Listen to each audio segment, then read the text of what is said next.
Assalamu alaikum wa rahmatullahi wa barakatuh. Leo tunajifunza kuhusu mmea ambao watu wengi wanaufahamu kama chakula cha kawaida, lakini wachache wanajua kuwa karibu kila sehemu yake ina manufaa makubwa kiafya. Tunazungumzia mbaazi, mmea ambao mbegu zake huliwa, majani yake hutumika kama mboga, na katika tiba za jadi hata mizizi yake imekuwa ikitumika kwa karne nyingi katika maeneo mbalimbali duniani. Swali ni hili: je, ulijua kwamba mbaazi zinaweza kusaidia afya ya moyo, kudhibiti sukari ya damu, kuboresha mmeng'enyo wa chakula na kuimarisha kinga ya mwili? Endelea kufuatilia hadi mwisho ili ujifunze faida za mbegu, majani na mizizi ya mbaazi pamoja na tahadhari muhimu za kuzingatia. Tunaanza na utambulisho wa mbaazi. Mbaazi ni nini? Mbaazi ni mmea wa jamii ya mikunde unaolimwa katika maeneo mengi ya Afrika, Asia na Ulaya. Mbegu zake zina protini nyingi na zimekuwa chanzo muhimu cha lishe kwa maelfu ya miaka. Kinachoufanya mmea huu kuwa wa pekee ni kwamba si mbegu tu zinazotumika, bali hata majani na sehemu nyingine za mmea zimekuwa zikitumika katika lishe na tiba za asili. Mbaazi zina virutubisho muhimu kama protein, nyuzi yani fiber, madini ya chuma, potassium, magnesium, phosphorus, vitamin A, vitamin C, vitamin K na folate. Mchanganyiko huu wa virutubisho huifanya mbaazi kuwa chakula chenye thamani kubwa kwa afya ya mwili. Sasa tuangalie faida za mbegu za mbaazi katika lishe. Faida ya kwanza, hujenga na kurekebisha tishu za mwili. Mbaazi zina faida kubwa, zina kiasi kikubwa cha protein zinazohitajika katika kujenga misuli, ngozi, mifupa na seli mbalimbali za mwili. Ndiyo maana ni chakula kizuri kwa watoto wanaokua, wajawazito na watu wanaopata nafuu baada ya ugonjwa. Faida ya pili, husaidia kudhibiti sukari ya damu. Kutokana na kuwa na nyuzi nyingi, mbaazi husagwa polepole tumboni. Hali hii hupunguza ongezeko la haraka la sukari kwenye damu baada ya kula. Faida ya tatu ya mbaazi, husaidia afya ya moyo. Nyuzi, potassium na magnesium vilivyomo ndani ya mbaazi vinaweza kusaidia kudhibiti shinikizo la damu na kupunguza hatari ya magonjwa ya moyo. Faida ya nne ya mbaazi, huboresha mmeng'enyo wa chakula. Nyuzi zilizomo ndani ya mbaazi husaidia kuzuia tatizo la kufunga choo na kusaidia bakteria wazuri waliopo tumboni. Faida ya tano ni kudhibiti uzito.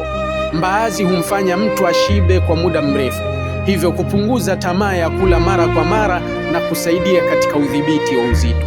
Tuangalie sehemu ya pili ya mbaazi, yani faida za majani ya mbaazi. Watu wengi hujikita katika mbegu na kusahau majani, lakini majani ya mbaazi yana thamani kubwa kiafya. Moja, ni chanzo kizuri cha vitamin A. Vitamin A ni muhimu kwa afya ya macho na ngozi. Majani ya mbaazi yana kiasi kizuri cha kirutubisho hiki. Pili, husaidia kuimarisha kinga ya mwili. Majani yana viambata vya asili vinavyofanya kazi kama kinga dhidi ya madhara ya kemikali hatarishi mwilini. Tatu, huchangia afya ya damu. Kutokana na kuwa na madini ya chuma na folate, majani ya mbaazi yanaweza kusaidia mwili katika utengenezaji wa chembe nyekundu za damu. Nne, husaidia afya ya mifupa. Vitamin K na madini mbalimbali yaliyomo kwenye majani yana mchango katika kuimarisha mifupa. Katika baadhi ya maeneo ya Afrika, majani haya hupikwa kama mboga na kuwa sehemu ya lishe ya kila siku. Twende kuangalia sehemu ya nne ya mbaazi, mizizi katika tiba za asili. Katika tiba za jadi, mizizi ya mbaazi imekuwa ikitumika kwa madhumuni mbalimbali. Ni muhimu kufahamu kwamba matumizi mengi ya mizizi yanategemea uzoefu wa jadi na bado yanahitaji tafiti zaidi za kisayansi kuthibitisha baadhi ya madai. Miongoni mwa matumizi yanayotajwa katika tiba za asili ni Moja, kutengeneza vinywaji vya mitishamba. Katika baadhi ya jamii mizizi huchemshwa na kutumiwa kama sehemu ya tiba za jadi. 2, msaada wa matatizo ya mfumo wa mmeng'enyo wa chakula. Baadhi ya waganga wa jadi wamekuwa wakitumia mizizi kwa matatizo madogo ya tumbo. 3, chanzo cha viambata vya asili. Watafiti wamegundua kwamba sehemu mbalimbali za mmea wa mbazi zina kemikali asilia zinazovutia tafiti za kitabibu. Hata hivyo, ni muhimu kushauriana na wataalamu wa afya kabla ya kutumia mizizi kwa madhumuni ya tiba.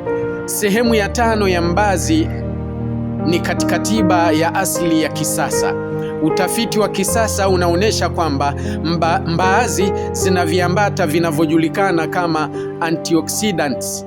Viambata hivi husaidia kupambana na madhara ya chembe huru zinazoweza kuchangia kuzeeka kwa haraka na baadhi ya magonjwa sugu. Pia mbaazi zina viambata vinavyoweza kusaidia afya ya moyo, afya ya utumbo, udhibiti wa sukari na uimarishaji wa kinga ya mwili. Ndiyo maana wataalamu wengi wa lishe hupendekeza mikunde ikiwemo mbaazi kuwa sehemu ya mlo wa mara kwa mara. Hitimisho, ndugu zangu, mbaazi si chakula cha kawaida tu. Ni hazina ya virutubisho na mmea wenye manufaa mengi unaopatikana kwa urahisi katika mazingira yetu. Mbegu zake husaidia kujenga mwili, majani yake huimarisha afya na kinga ya mwili, huku mizizi yake ikiwa sehemu ya tiba za jadi zinazostahili kufanyiwa tafiti zaidi. Kumbuka, chakula kinaweza kuwa dawa pale kinapotumiwa kwa usahihi. Ikiwa umefaidika na somo hili, andika kwenye maoni. Mbaazi ni hazina ya afya. Usisahau kulike, kushare na kuwafikishia wengine elimu hii muhimu. Wabillahi tawfiq. Ramadhani Mtungwe, elimu ya lishe, afya na tiba asili kwa mtazamo wa kisayansi na Kiislamu.